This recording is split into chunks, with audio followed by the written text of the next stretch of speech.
And it's not swapping. And it's not swapping. And it's swapped. Alright, cool. So it's just a little bit slow, a little bit lag. I guess I gotta reset the scenes. Again, that Windows 10 update, right? But alright, ladies and gentlemen, welcome back to the TING Open. You're watching a $5,000 event sponsored by TING, a U.S. mobile phone service looking to save you money each month on your phone bill. If you're willing to consider checking them out, make sure you do it through bttv.ting.com because it'll let them know that you came from BaseTradeTV. But of course, as always, Rifkin here with Zombie Grub, and in the top right, kicking it off, Captain America, it's Polt. In the bottom left, as the blue Zerg, he's Rogue. So no one else could see this. I didn't have a chance to shuffle your webcam under all the layers yet because I was basically ruining XSplit. But as I said, like here was Zombie Grub, it looked like you were going for a flex, turned into a yawn. No yawn, just a stretch. It's like, yeah, I'm Zombie Grub. What's up? I carried a cast yesterday, no big deal. Yeah, I guess.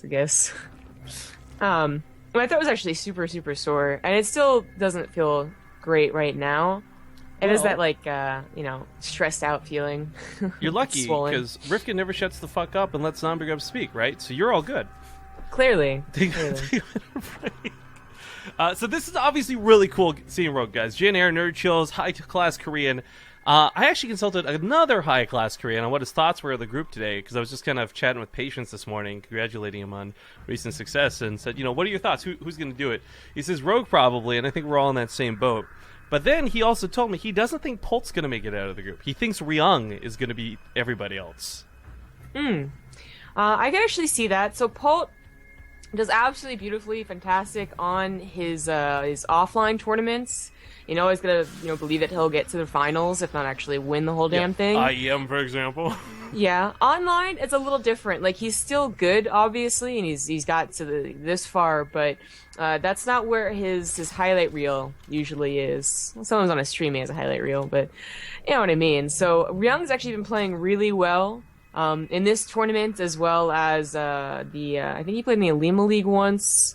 And his SSL and GSL matches, unfortunately, weren't able to show the same caliber, but they still, he really is a better player than he was on Heart of the Swarm. Like, he was on the down in Heart of the Swarm. I don't know if it's Legacy the Void, or the fact that he joined, a Pro League team, or both, or maybe some other secret third thing, but he looks a lot better.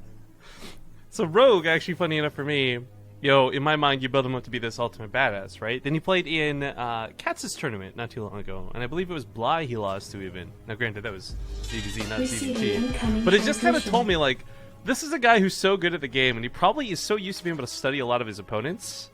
Polt, obviously one of these guys he can study. I'm actually curious on, how this will go, because I believe, I can't remember, I think Nurchio played him recently. I could be wrong on this.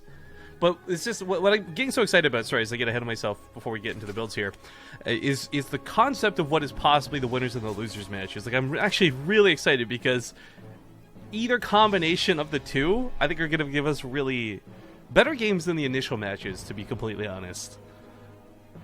Yeah, I could definitely agree with that. I guess TvZ should be fun, but I do give it to Rogue.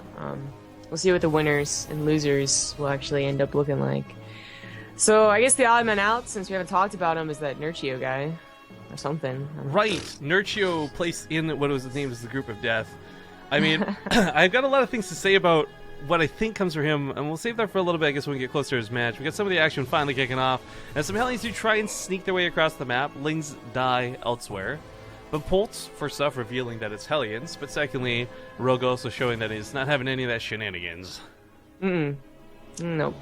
Yeah, it's been a very just kind of bland opener for both parties so far. We have Polt with his typical, I guess you could call Polt opener, with this Viking to take away scouting from Rogue, who's not really too insistent upon the scouting, to be honest.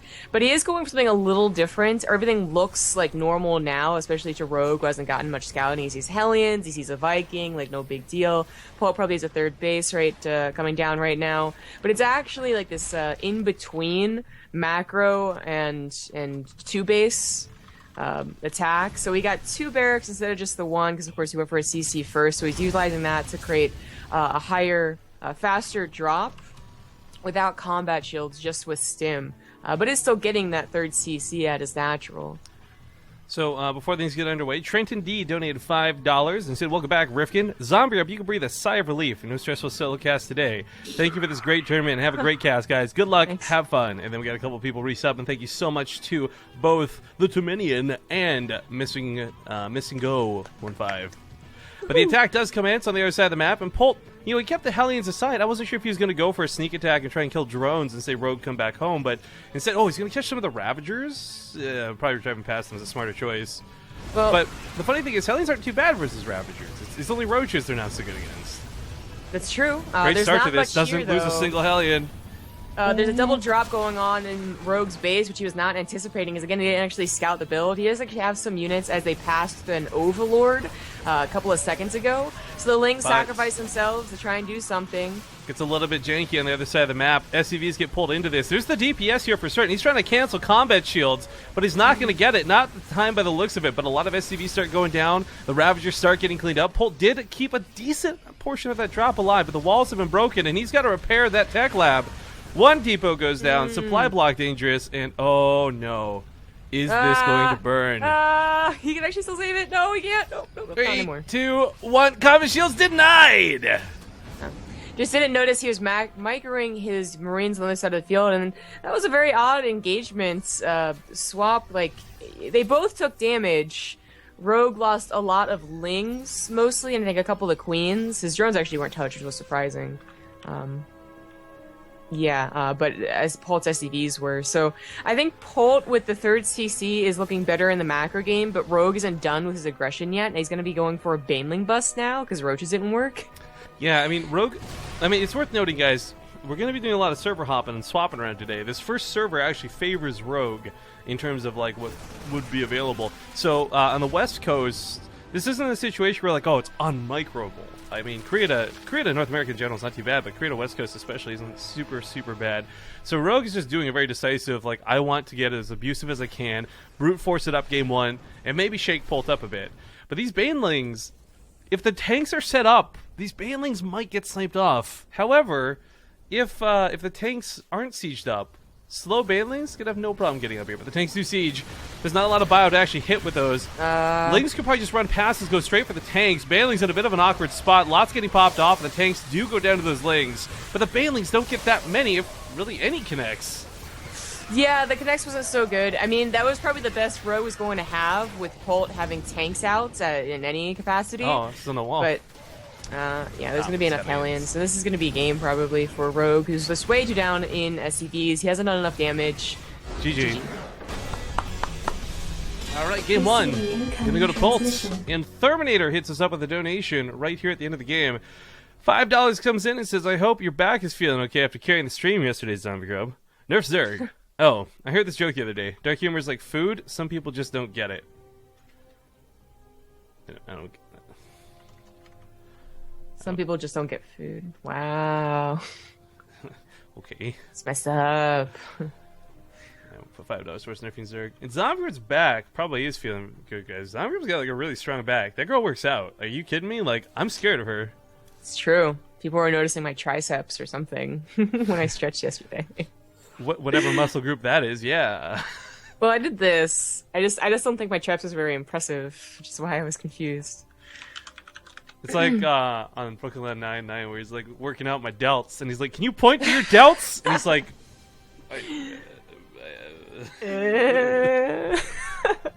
"All right, did we swap servers properly for this one, by the way?" I did. Okay, cool. So we're gonna be on Central then for game number 2, but not Central Protocol. The map is Orena. They're both ready. Let's get this party started. So if you are just tuning in, guys, Polt is up 1-0 presently, and we'll see you all here in just a moment. Okay, I did not mute the game sounds properly or time that intro out well, so this is how you know it's your first day back on the job. But welcome back to the TIG Open. Game number 2 underway. Somehow wins, despite losing combat shields, in the bottom left.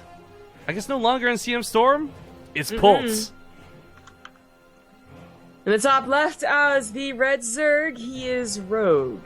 It's going to be really hard not saying CM Storm Polt, and not just because his name is literally still CM Storm Polt, but also this is like when Marine King left Prime. You know, you don't say you don't not say MKP. It's so weird.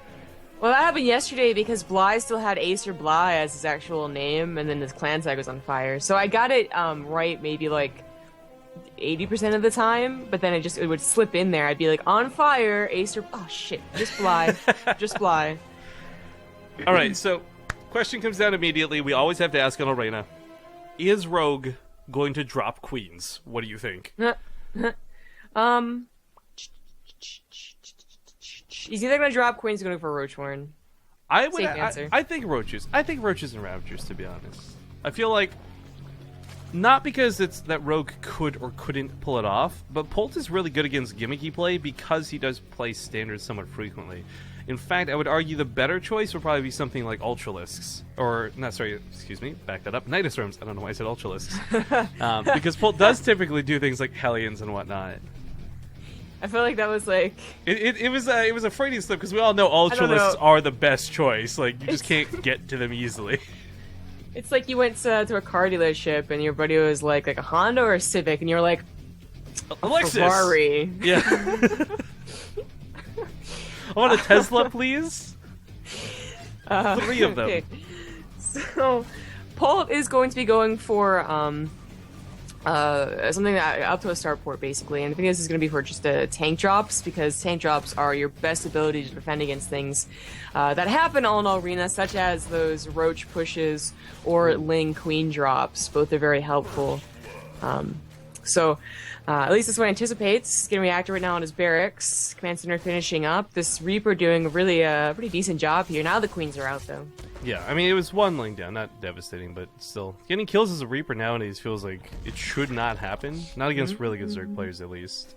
But, oh, you know what? Pneumatized Carapace starts. This looks towards maybe queens. We need an evolution chamber, though, to seal the deal. Yeah. So the way that we've seen this defended before by another Terran was basically they scouted it, first of all. So they canceled this bunker, brought the SCVs into the main base, so they didn't have to worry about Ling floods. Oh, man. And just put a bunker in the main. Now, that was against a Roach drop, actually, was it? No, it was against a Ling drop. It was. It's just that the Lings were killed so quickly, it was mostly just the queens left over. You're forgetting the Wasm Widowmine hit that also took out an Overlord. Did you say Wasm? Maybe I did. I meant to say awesome, but regardless, the point still stands that it was the fact that an Overlord got removed from the equation immediately that made that so easy. Like, you have 8 less Lings to deal with, like, that's not a problem. Now, Rogue should have this revealed, and Polt should have an idea of what's coming. He does put a second bunker back in the natural, but of course it's... Well, that's not gonna help. Well, yeah, actually, if Rogue decides to go for the... Because we've actually seen a good mix of both. Some people decisively hit the natural so they can break the wall from both sides, and some drop in the main. Rogue looks like he is heading towards the main, though. So yeah, this bunker might not be so helpful. The front bunker will probably still be useful because you will have Ling flood through the middle as he didn't bother walling off with a supply depot. Uh-oh. But the main base is going to be just unguarded here. Now the tank drop is prepared. He has the tank faster than the that guy who went for a Widowmine first, but the Widowmine did really help out. Rogue picks up immediately. Yeah, the thing about the tank drop is that it can be avoided, and it can't cover everything at once. A second tank drop will help, but... Yeah, I mean, dropping the queens closer to the medevac just to help pick it off might be the best choice, but the Lings are all pretty much gone. Queens transfuse on each other. They do start falling. 8 SCVs die for this. Lings start getting up. You know, they got past the bunker. They ran through to the main, but it's not going to work. GG. And Polt's going to take a 2-0 lead here at the start of the day. Ooh, that was very quick. Oh, we got the Twitch police here. Shout out to Logan. Good to see you in chat today, man. Hope you're having a good day. But that was pretty quick. We go back to the West Coast server now for the third game. It's going to be on Liralac Crest. And again, this is probably the best option for Rogue. But, you know, the funny thing is, and if it really does come down to, like, let's say Rogue is a fuddy-duddy about, say, server situations, right? And the fact he's not playing on Korea has actually put him on tilt. I'm not saying it has, but, like, let's assume the worst. This might actually work out better for him then if he can get Ryung in the losers. Although I thought it would have been Rogue and Ryung in the winners. TBH. Yeah, I agree. But Poltz is, I don't know. He's got that standard basis skill, I suppose, that just carries him through. Alright, well, ladies and gentlemen, game number 3. Spawning here in the bottom left, he's already on his last life, making for what is possibly the quickest best of 5 to date. No, I take that back. That was still fire cake. It is going to be the Blue Zerg player, Rogue. Yeah. In the top right as the Red Terran, he is Polt. Actually, my jab aside, it probably wouldn't, because him and Solo did have a really fantastic game 1. Of course, for me, that's fresher in my mind, because I got to miss out on 5 amazing games yesterday. But Polt is, it's not like Polt's hitting him with the 3 racks. Polt's not going across the map with double tank drops being really annoying. It is kind of Rogue being self-defeating in its choice of strategy. Yeah, I mean, he all-in in the first game, and then all-in in the second, but both were potentially powerful all-ins. That first game was really odd just because of Polt's own drop. You know, I think that if it was a 3cc build, like, you know, direct to 3cc, and you're just taking your time getting up to your upgrades in your army, Rogue does some damage and might even try to macro off of it, instead of, you know, it is what it was. Was what it was. And that second game, Arena, like, that Overlord Ling Queen drop can look really stupidly OP against people who don't prepare for it, but the tank drop does seem to be the key, and most people are going for tank drops on Arena now. Yeah, so we always ask that question at the start of that game, because it is the difference of some players make that look broken and like Overlord drops that need to be nerfed, and then some players make it look terrible, like why did you go for that strategy? Unfortunately, we witnessed the latter of the two. Quick thank you to Scandal's Noso, by the way. Just hit the 1-year resub here on BaseTradeTV. Big love. Big love. Polt and Rogue are going to scout the bottom right simultaneously. Now for Polt, this actually might tell him where Rogue is. If he assumes it's the first Overlord, he probably knows it's the bottom left. Reaper is actually going to head to the top left still? Okay, safe and sorry for scouting. But once again, you know, Polt not doing a 1-base opener. He's sticking on his, what we talked about. Like, you play standard, that's Polt, you know? Yep. Pretty standard guy. He throws in one cheese or a more aggressive build every once in a while. And I think that actually was the one on Dusk Tower. Like, it was so, like, it was not really a 2-base build. You got the 3rd CC so quickly and only off of 2 barracks, but it still was something that could have surprised your opponent, and Rogue was certainly surprised to see 2 medevacs going in his main that early. So I think from now, Polt's probably going to play pretty standard. Larilat Crest, another map where opening up with tank drops makes a lot of sense. It is diagonal spawn, though, so a bit more favorable to Rogue to play out a bit of a longer game, have more time to breathe, depending on what type of composition he's going to go for. He's getting Lings right now and no Roach Warren quite yet, so maybe going to go for a 2-base Spire. Yes, almost has enough gas for it. It goes a 3rd base soon. That's where I get really interested, because if it is a Spire play, right, we've always talked about how difficult it is to pull off, yada yada yada. However, Polt's he's best known for his drops, getting all over the place. You know, 1 drop here, 1 drop here, 1 drop there. It's not about massing Liberators and going for these crazy Doom drops. It's usually about dropping and rallying. So in that one instance, like, forget the Banelings for a moment, the Mutalisks actually really, really appeal to me because they would be able to potentially shut that down. Yeah. But unfortunately, well, he's just waiting on Mutas, maybe. Still no Roach Warren, even after going down to 3rd base, so I kind of feel like the Ling Bling Muta, but in general, even with these spawn locations being a bit more favorable, Ling Bling Muta just feels like it couldn't, it has its tough times, unless you can control it really correctly, and you have, you know, a bigger map to work around with it too. But people still do it on Lairlac.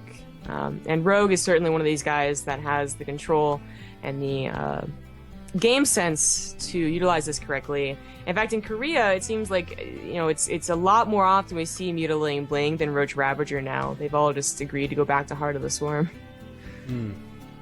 Well, just to answer your question in chat, Terror Wolf SC2 wanted to know if these are invite-only tournaments. So this is the first tournament of TING, so it's hard to say tournaments, but it was all open qualifiers. We had no real invites. Invites were based off of qualifiers, so technically all qualifiers. Nice pick up here on the Overlord to start. But yeah, if we have another season, I don't know if this will be structured the exact same way. Maybe we'll change it up, swap it around, but I will say, so far I've had a lot of fun, and TING gave us a lot of content through this one event, so far so good. Spire does get plopped down, but so does the Baneling Nest actually only just now, so it's going to be a little unfortunate not having the easy mode defense, but luckily this is unupgraded Marines. No combat shields, no +1. Lings should be able to, if getting this round, be able to start pushing this back. And those 3 Queens going to be looking for snipes. Now, continuing on with Polt for a moment, again, just referencing his playstyle, this Marines, this medevacs, it's not usually Liberators on the backside of your base, and it's not usually things that I think Rogue's probably just sick of having to deal with from Terran. So it's going to be really interesting to see how he plans to deal with a lot of this. I do like that he's creeping up the 3rd base. If Polt's got the command center finishing, he very well may just take the upper central base.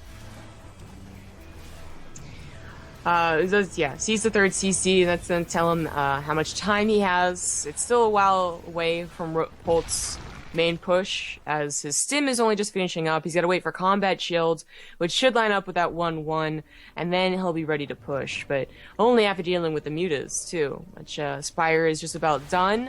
The mutas will certainly be able to buy enough time to get centrifugal hooks, as it started at a pretty decent time.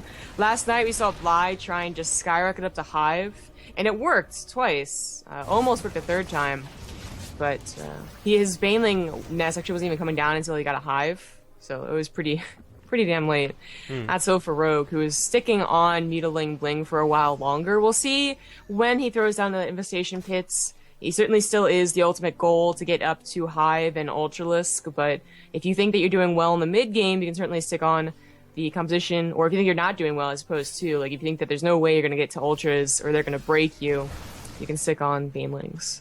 So while this game's been going on, because it has been, granted, a little bit active, but for the most part kind of laid back, Rogue has been dominating the income war. Now this is good. This is how Zerg wants to play. You always want to have more money than your opponent, but the question only comes down to how he uses it now. Baneling's on the way. Speed should be finished for them. Muta's heading straight across the map, but truth be told, Polt's got turrets down, and there's not a lot of weak spots.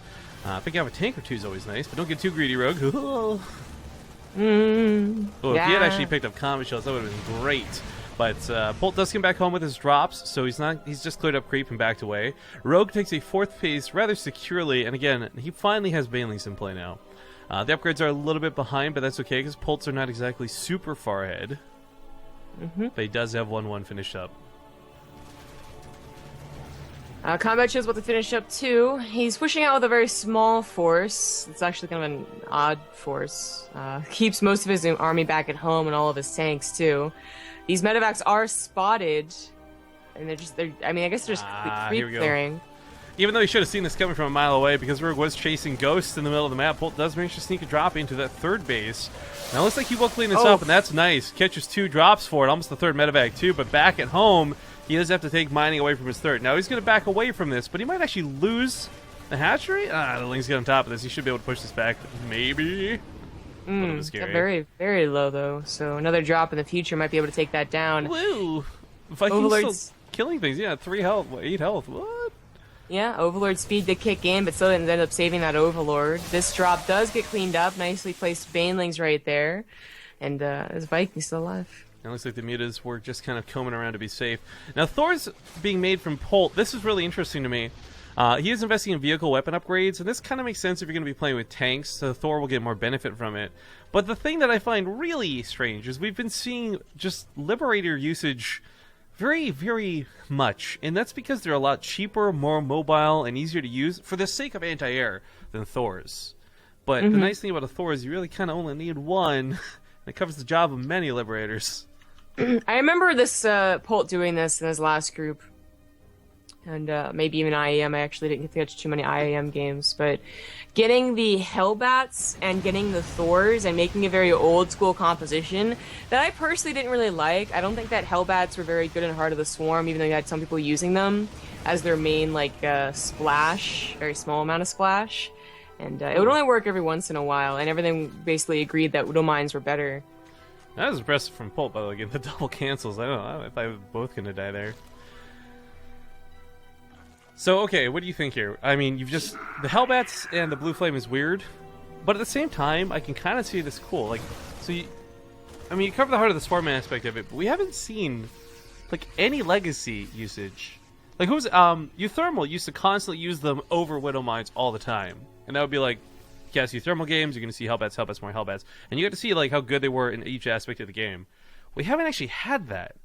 So I'm kind of curious, like, maybe these are good, maybe they're not. We all know Ultra's going to tear through them, and that's a moot point, but for now, clearing off Banelings, Lings, soaking hits, I'm excited to see how this plays out. Well, that is a lot of creep. Polt's push was, of course, he had to wait for combat shields to finish, but that finished, a minute or two ago. It was really just waiting to deal with the Mutalisk securely so he could push out, and waiting for his army to be that very scary army. He gets a 4th base and is playing a fairly defensive game, so he's going to have to worry about Ultralisk. Rogue is just, he's running away with it, you know? Like, I am really quite worried for Polt, but Polt, a good player, good micro. When he pushes, it should be a scary push. Okay, well, that went down really quickly. He is pushing.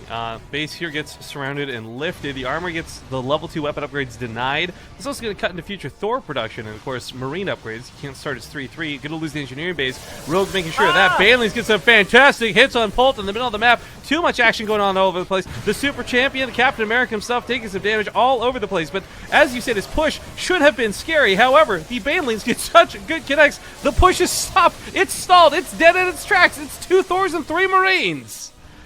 Rogue has got this game. He certainly has the economy. GG. Okay, yeah, he's gonna give up because the mutas are just getting out of control. Well done. Rogue starts fighting back, putting 1 point on the board and not going to get knocked out with an 0-3. Now, we are going to cut to a small commercial break, guys. We'll keep it pretty short, about maybe 3 minutes max, as we get into a small break for the players as well. So stick with us, and we'll see you guys here in a few moments with game number 4 when we return. Oh, I got my first ever high CPU usage out of Exploit just now. That was a little bit scary. Hopefully nothing broke on the stream, question mark. But alright, ladies and gentlemen, we're back in action. It's game number 4. We're still in the first best of 5 today. Spawning here on the top left side of Prion Terraces, we got the red Zerg player. It's Jin-Air's Rogue. In the bottom right, as the blue Terran, he is just Polt. Just Polt. And of course, Alt-F, right, we're back on the Western server here. A little bit of favoritism to Rogue, not by much, but a decent bit. Now, a lot of people today have been giving us criticism, Zombie Grub, about how could you guys doubt Polt? You know, he won the Kings of Craft Cup. He won, like, this guy's a champion. And don't get us wrong, guys. We recognize and respect that. We have been following Polt since the days of Zotek, and he has been one of our favorite Terrans. But that also means we've seen where he's been shaky along the road and along the way. And while he did win IEM rather convincingly, again, that's like the power of Polt at an offline event. Polt, you know, it's like all, just thinking on it now. Tinfoil hat time, right? Like, it's all the great Terrans. Maru, Polt, you name it, they play very different offline. It's like unbeatable offline. The second they go online, though, they're like, I'm gonna relax. I'll only give this 99% instead of 100%. Yeah, I don't know what it is, but Actually, I guess I kind of do. So, like, Maru and Polt are the, they look like they're taking it more casual. You know, it's not that they're just straight up worse. It looks like they're taking it more casual. And maybe it's to do with, like, you know, maybe they're always on the wrong server or whatnot. I don't know. But Jaedong also had this effect. But it wasn't that you looked at his online play and said he's playing more casual. You looked at his offline play and said that he was obviously a lot more hype for having a crowd. So maybe that's the same thing for Polt and Maru and anyone else who performs better offline. They just have to have that crowd cheering for them. Or, well, maybe it's just an online cup and it's a little less prestigious. Who knows? Well, I don't know about that. I can certainly say that when we were casting live, like, with that crowd behind us at Hell's Good Time, like, I felt more energized than ever. Like, no energy drink, no level of cocaine could give me that same high. So I imagine for the players, there's got to be, to some degree, a similar feel. That's cocaine? Yep. Yeah. Well, I mean, I've never actually done cocaine, so I can't compare. Maybe cocaine is actually amazing. I'm not advocating for it, guys, but point still stands that it was a great feeling having that audience behind you. Yep. Nice stutter step. It's not going to lose either Marine at this rate. Nicely done. Yeah, nicely done. So Rogue sends 4 Lings in there. He doesn't get any Marines, but he does get a bit of a scout and sees 2 barracks once again. And of course that factory on the way. He's going to want to try and see maybe for a 3rd CC and when that is put down with this Overlord. It's going to the back of the main. But he's getting a 2-base lair right now. And the Mutas, I'm actually not sure about the timing on this. The mutas might... Now, the mutas should be out before Stim and the 2 drops are ready. So I'm thinking about, of course, that last game, the first game on Dusk Towers, where we saw a similar build from Polt, and Rogue just was going for his own attack, and that created a really wonky game. This is a much different response, and if you catch the medevac, should be better. If you don't catch the medevacs, it might actually be worse, because mutas don't do well with 16 Marines on the ground, stimmed. Well, that's the thing, too. Like, you speak of catching the medevacs. I think that's a big part of why Rogue got away with what he did that last game. Like, he shut down the drops early, and then just kind of halted Polt. Just dead in his tracks. Had to stop and kind of collect himself a bit. It's true. Oh, rip drone. No, don't go there, man! Ah! Ripped creep tumor as well, and the drone. Poor guy. So Scout does come through to the main. Spire gets started up pretty quick. Now it's a gold-based map, and you might be thinking, like, Rogue, man, why are you going for something so gas-heavy when you should be spamming mineral units? And I mean, I think he really was banking on getting that third. A big problem with it being delayed like this isn't that he's not mining off of another gold, but this is his larva. You know, how many times have we watched Zerg players, great Zerg players, die on this map with like 1,000 minerals in the bank just because they don't have any larva to work with? Yeah, that's certainly a very important aspect, and that's the part that Paul also missed in that last game. So his drops were shut down immediately, and because he was dropping, he wasn't doing a main push that cleared up creep and punished Rogue when their larva is a little bit tight. You know, by the time Polt really went on to the middle of the map, Rogue had a bit of a bank and a bank of larva too to work with. Rogue's only going for the opener of the Mutilask. He is swapping back into Roaches. This does much more commonly go into Roach as a map than it does stay on Mutilating Bling, so it doesn't surprise me necessarily. But Polt's double drop is getting set up. However, once again, he's going for that third CC. He's actually going to have an armory behind this, too. This might just be Hellbats coming in, which is really good because the Mutas do catch some of the Hellions before they can get defended by the Marines. If this had been a giant push where there was a handful of Roaches but Hellbats on the front line, they would have soaked so much damage for those Marines, and the Marines would have just gone ham. Now, he's going to try and catch some of the reinforcements. This is classic Zerg tactics, just catch the Terran player from behind. This also buy more time, as again, Rogue's only just making those Roaches. Only a couple have popped. He really doesn't have a great defense setup. Some creep spread is going to really help out, and you will have to clean up first. That's even more time. The Mutalisk almost did, like, they already killed a couple of Hellions, and they almost killed a couple of those Hellbats. And they're going to continue trying to poke and catch these medevacs as well. But no upgrades. Polt actually, a bit different from the last game that he did this build on Dusk Towers, went for later upgrades, I do believe. Maybe not that much later. But of course he got the armory to get those Hellbats in the push, so that was the difference. Obviously prioritized that. So Command Center is going to get kind of poked here, but Polt did not want to go on that creep, so he just backs off, saves his push for another day. Let's be careful with these mutas. It's actually starting to run out of safe space to run them. That stream delay, though, apparently I've now convinced a lot of people to try cocaine. Not the intent of that statement earlier, but you know what? To each their own. You only live once, right? Good luck, have fun. This is how we weed out the bad people. It's called natural selection. Talking about all the drama around, like, esports drugs or whatever. Okay, you know what? Adderall's not okay, but cocaine, well, that's a different class of drug. Uh-oh. Uh-oh. 2 mutas get popped off. That's kind of nasty. It's good, though, because Rogue is not relying on Mutalisks. He is going for Roach Ravager, kind of to be expected. It's the map, but I was actually expecting him to throw Infestors into this. The fact that he kept the Mutalisk count so low and not continuing to invest into it, that's fine. But I really thought that the mutas would be, the Infestors would be a bit of a priority. Yeah. But I guess this Rogue just prioritizing a push. Now, the Liberators weren't ready, and there's no tanks, but they're ready now, so Rogue's gonna take them very seriously. Right. Polt, why are you talking about outside of him? This is where it gets interesting. Again, we don't see Polt make too much use of Liberators in general. You know, his focus is always on Marines. No matter whatever he's building on the side, it doesn't matter if he has 80 tanks. Marines are the focus, guys. And to see Liberators out is certainly strange. I think he thought this was going to be a lot more mutas than it was Roaches and Ravagers. Either way, the Liberators will serve their purpose here. Not as anti-air, but as anti-ground. However, as the Corsair Biles come raining down, one Liberator goes down. The mutas don't quite live enough to get the second. It takes so long to get the second, so it There you gets go. like 5 shots anyway. It's like on its dying breath, too. There's a tank that was siege up on the main, too, so he's not going to be breaking the main anytime soon. Right, Rogue has actually set up a great attack here, and I like the fact that he's pushing Polt off the third rather than pushing it for a win. He's got a lot of supply, but that supply can also be given away very quickly. He also doesn't know if there's counterattacks. There's not a lot of great Overlord spread. Top right is a scary part of the map for Rogue right now, as Polt does try and maintain his third. Now, luckily, BaseTradeTV has these really cool graphs, and we can show you guys just how hardcore Rogue pulled ahead during that engagement, during that little bit of a siege for about a minute, almost 2 minutes, just dominated the income chart. Mm-hmm.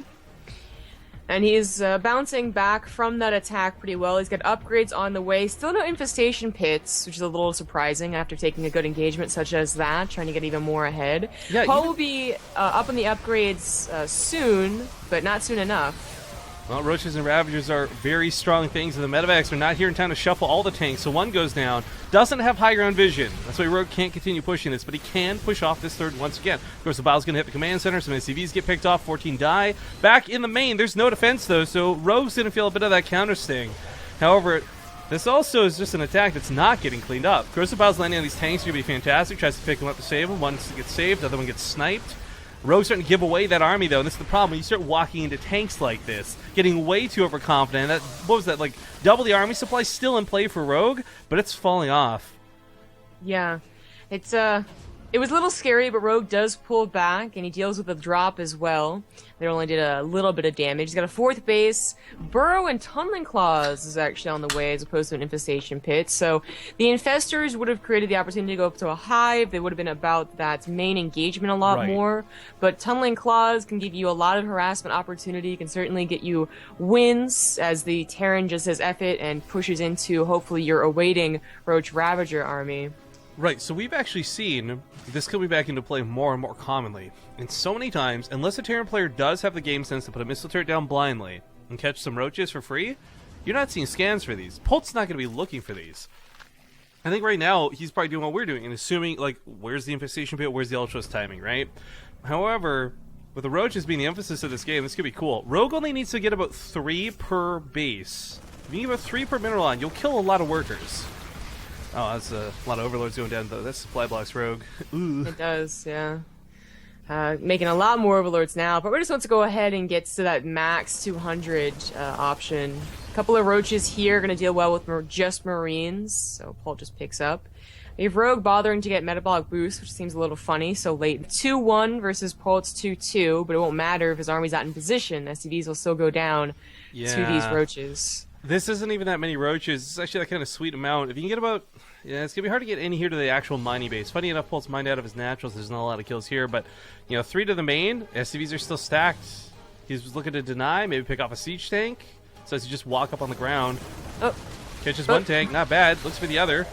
Yeah, he's going to get the other one. Definitely prioritize that. If the Marines end up taking out your roaches, so be it, but they're not even taking out the roaches. Corsair Gear's got to land on those tanks, and they have to land hard. They go for the bio instead, land on several of the tanks. Polt taking a terrible concave against his opponent, but Rogue has just so much supply, but it's starting to get chewed through. Marines are so good versus Ravagers, but the supply remax, 18 more roaches coming up behind this. I think he's traded this out damn well as he takes out a lot of those tanks. Yeah. Maybe he could have traded better if he did prioritize the tanks even further, but they still got taken out eventually by the Corrosive Biles. Polt, he could have had such a better push if he abused the ledges, if he didn't let those tanks go down like they did. But unfortunately, Polt did take a pretty bad engagement when everything is said and done, as Rogue did just remax. He's on 5th base now.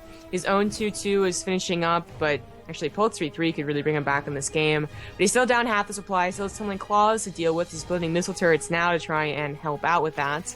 His 4th base is going to be his main command center floated over, but Rogue is creeping up that 4th base. Yeah, this has actually been really good. This game has been less about damage from Rogue as much as that has been about denials. Like, constantly... Okay, even just burning scans here with the roaches, that sucks for Polt. But, like, that 3rd base took so long to actually land. The 4th base creeped up, pain in the ass. Might even put a burrowed roach over there if he really wants to add insult to injury. Meanwhile, Rogue takes a 5th base. I mean, it's hard to say that Rogue's won this game yet, but he is so far ahead, it's getting to that point where it'd be very difficult to lose. Problem is, though, Ravagers and Roaches can derp out pretty hard versus tanks and Liberators at the end of the day. Yeah, but Polt, I feel like his one opportunity was in that last engagement we saw, where he had like a really high number of tanks and looked really awesome, but then just wasn't microing them. He, I guess, had a little too much faith in his Marines. Widow mines get picked off. Medevacs are not plentiful enough to save all these tanks. In fact, most of them go down right away. Marines fighting well on the top right side of this fight, but the whole bottom left and all the tanks are going down. Not to corrosive battles, but the auto attacks. Yeah. Not the greatest engagement from Rogue, who's trying to remax. It's still going to be ahead in supply than farther than Polt, and Polt does lose 15 SCVs behind this, so he's just going to tap out.